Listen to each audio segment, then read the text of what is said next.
Welcome back to CND Sports Podcast alongside my co-host Drew Landsberg. I'm Caleb Givens. Let's start off today with some MLB things going on in the Rays, my team.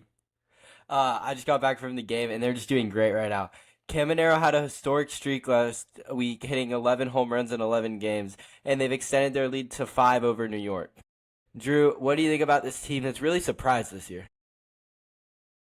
Well, when they first played the Cardinals in the first game of the season, they looked awful. Like as Yeah. you were saying, I remember you were texting me, this is going to be a long season. Um, what I think's really helping the Rays out is their contact hitting and their pitching. I mean, Yeah. you bring in under the radar guys like Nick Martinez, who have a Mm-hmm. sub-3 ERA, and he could have potentially been an all-star, but unfortunately not. Yeah. Caleb, what do you think's a big part of this Rays' success? Well, I mean, first of all, they pitch really well. I saw today after the game, Shane McClanahan, Nick Martinez, and Drew Rasmussen all have ERAs under 3, minimum 80 innings, and the Rays are the only team in the American League with 3 pitchers with those numbers. No other team in the AL even has 2. You have the big 3 at the top of the lineup: Yandy Diaz, Jonathan Aranda, Junior Caminero, that kind of provide the power, and then they're able to play small ball from there. And I think that they have a good mix of players to go out and win some games. Do want to see some moves at the trade deadline, but I think that this team is set up pretty well for success, especially in a weak American League. Trade deadline coming by. I think the Rays should buy, but I think they should play it safe. They Hmm. shouldn't trade all of their prospects.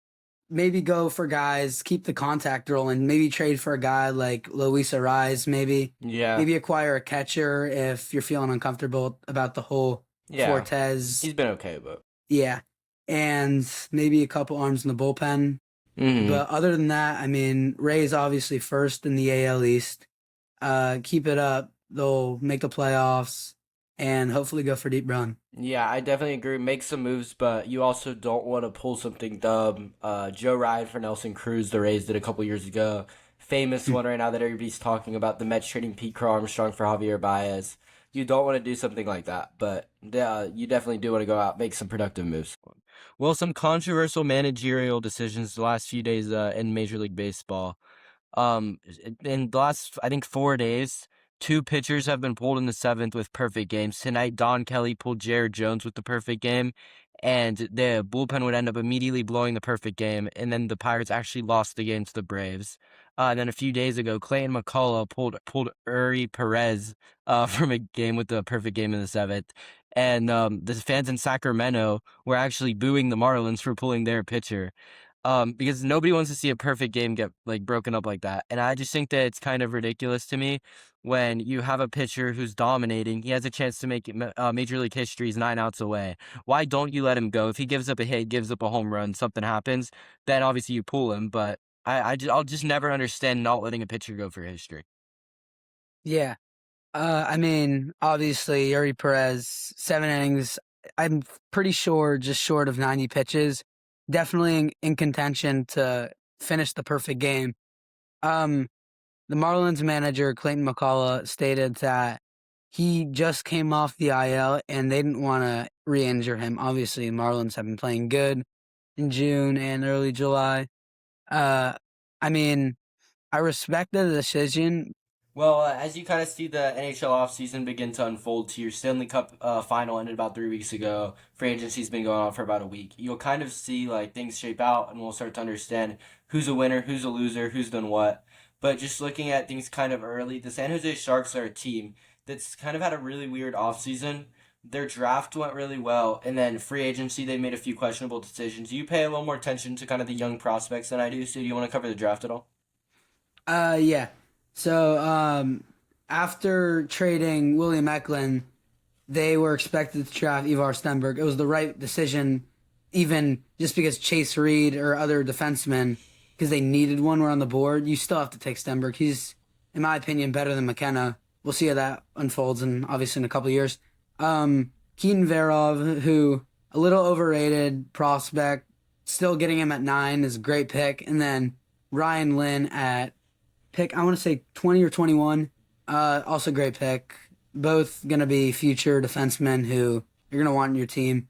Verov might not be Chase Reed. I think Daxton Rudolph's better than him. Albert Smith's But Verov is a great guy. But also staying on the defensive side, they made some questionable decisions Yeah. with their money regarding free agency. Caleb, what do Yeah. you think? I mean, Darnell Nurse and Jacob Trouba are the two defensemen that they signed. Both older, both probably not all that good for the value that they're paying. Nurse last year, he had 24 points in 82 games. And Trouba had 35 in 81 games. But I don't know. I just don't see these moves really making a big difference to kind of move the needle, especially when there's other pieces they've lost. Yeah, not to mention these guys, Truba and Nurse, getting paid a lot of money right now.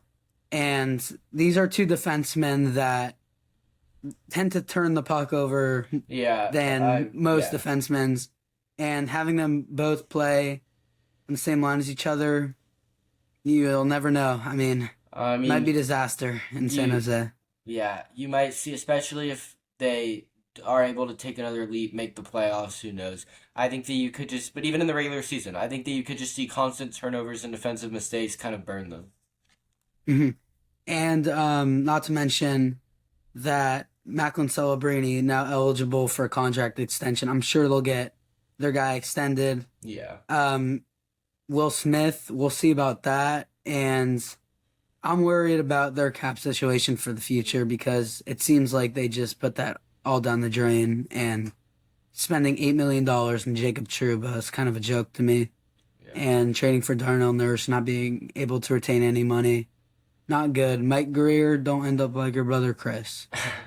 Yeah, some questionable decisions, but maybe a team with a bright future. We'll see how things go. MLB news out of Detroit today. One of the greatest pitchers of our era, Justin Verlander, is retiring. This will be his last MLB season. There's so many accolades, we could just read them off for days. Some of the highlights: 10-time All-Star, 2-time World Series champion, 2011 AL MVP, pitched 3 no-hitters in his career. It just goes on and on. He is absolutely one of the best pitchers in Major League Baseball history. I think there's no doubt about that. Um, Kind of struggled more in his later years, but even last year with San Francisco, he had some flashes of being okay. Um, so just, sustainable, great pitcher, age 43. I mean, there's really not too much that you can say. He was coming toward the end of his career. We all knew that, but any thoughts? Yeah. What I'm wondering the most about his decision is, do you think he's going to retire a Tiger or an Astro? That's interesting. I mean, to me, you have to retire a Tiger, but he did get most of his accolades, his 2 World Series with that. Not most of his accolades, but his 2 World Series with that Astros. But to me, it was kind of a toss up a little bit before, but I thought maybe Tigers. To me, him deciding this year to sign with Detroit and play his last season with them kind of signals to me that, at least in his opinion, he wants to be remembered as a Tiger. Well, thank you all for watching today's episode of CND Sports Podcast.